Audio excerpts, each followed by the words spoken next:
Have you ever heard of the Prairie School of Architecture? You probably know the name Frank Lloyd Wright, but what if I told you that one of the most brilliant minds behind this iconic American style was a woman whose name has been largely forgotten by history?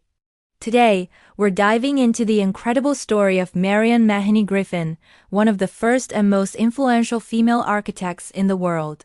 Her journey is a tale of genius, resilience, and a legacy that's finally getting the recognition it deserves. Born in Chicago in 1871, Marion Mahoney grew up in a home that buzzed with intellectual curiosity. Her family encouraged her passion for art and design from a young age, a passion that would lead her to break barriers in a field dominated entirely by men.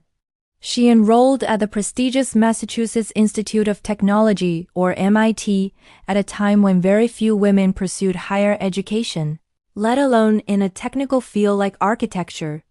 In 1894, she graduated, becoming only the second woman in the world to earn a degree in architecture. But she didn't stop there. A year later, she made history again by becoming the first woman in Illinois to obtain an official architectural license. With her credentials in hand, Marion set out to make her mark. Her path soon led her to the Oak Park studio of a rising architectural star, Frank Lloyd Wright. She was his first employee. It didn't take long for her to become an indispensable part of his practice. While Wright was the master of vision, Marion was the master of presentation. She possessed an extraordinary talent for creating breathtaking perspective drawings and watercolor renderings. Her illustrations weren't just technical drafts. They were works of art. She had a unique, Japanese-inspired style that brought Wright's designs to life with incredible detail, showing not just the buildings but also the surrounding landscapes, the play of light and shadow, and the human element. These drawings did more than just sell projects to clients. They defined the entire visual language of the Prairie School. When you see those famous sweeping horizontal lines and organic forms, you are often seeing them through Marion's artistic lens. Her work was published in influential portfolios, like the Wasmuth portfolio in Germany, which introduced the Prairie School to a European audience and had a profound impact on modern architecture. For years, however, Wright took most of the credit. While he acknowledged her skills, the true extent of her design contributions was often downplayed. Many of the drawings that made him famous were either unsigned or simply credited to his studio, leaving Marion's genius hidden in the background. But Marion was more than just a talented renderer. She was a brilliant designer in her own right. Within Wright's studio, she contributed to the design of furniture, stained glass windows, and decorative motifs for many of the firm's most famous projects. Her deep appreciation for nature was evident in her work, as she seamlessly integrated buildings with their surrounding landscapes, a core principle of the Prairie School. She was a key collaborator on projects like the iconic Dana Thomas House and a Unity Temple. Her influence was so significant that some historians now argue that the Prairie School as aesthetic owes as much to her as it does to Wright. After about 15 years in Wright's shadow, Marion decided it was time for a change. She left his studio in 1909. Soon after, she married a fellow architect and former colleague from Wright's office, Walter Burley Griffin. This marked the beginning of one of the most dynamic and successful architectural partnerships of the 20th century. Together, they were a perfect team. Walter was a visionary planner with big ideas, and Marion had the artistic and technical skill to translate those ideas into stunning, compelling presentations. Their collaboration was built on mutual respect, a shared design philosophy, and a deep personal connection.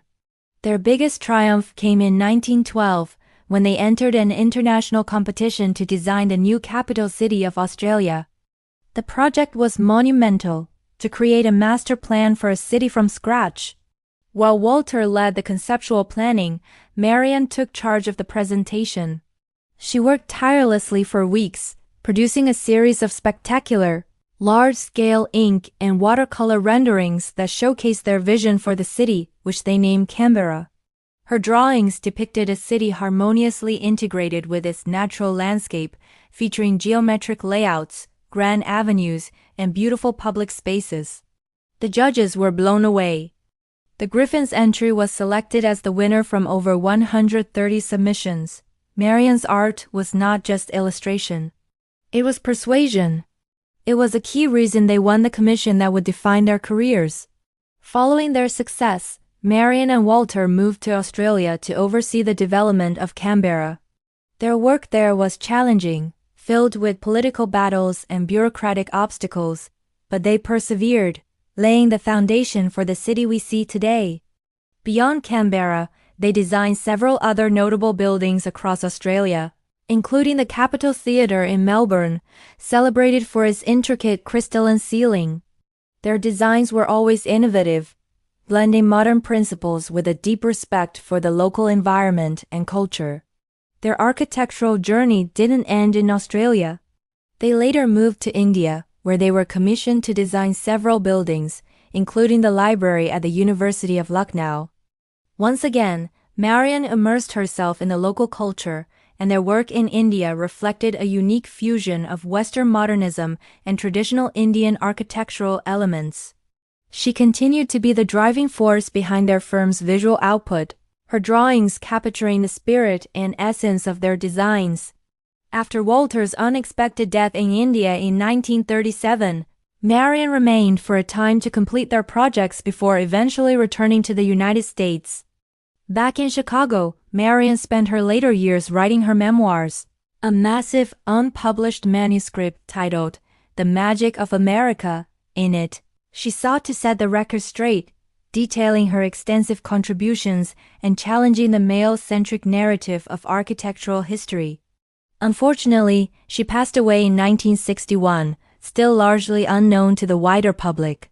For decades, her legacy remained in the footnotes of architectural history, a brilliant but overlooked figure. But today that's finally changing.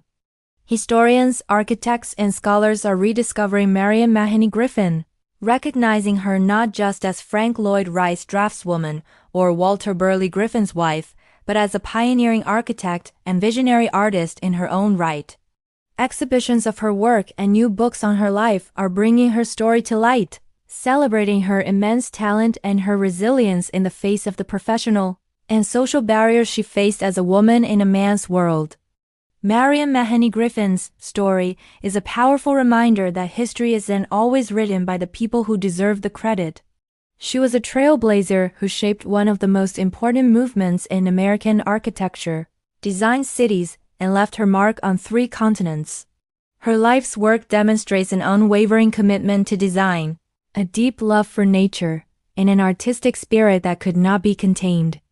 So next time you admire a prairie school building, take a moment to remember the woman whose hand and mind helped bring it to life. Marianne Mahoney Griffin was not just a part of history. She was a force that shaped it. Thanks so much for watching. If you found this story as inspiring as I did, please hit that like button and subscribe for more stories about the hidden figures who changed our world. Let me know in the comments what you think about Marianne's incredible legacy. See you in the next video.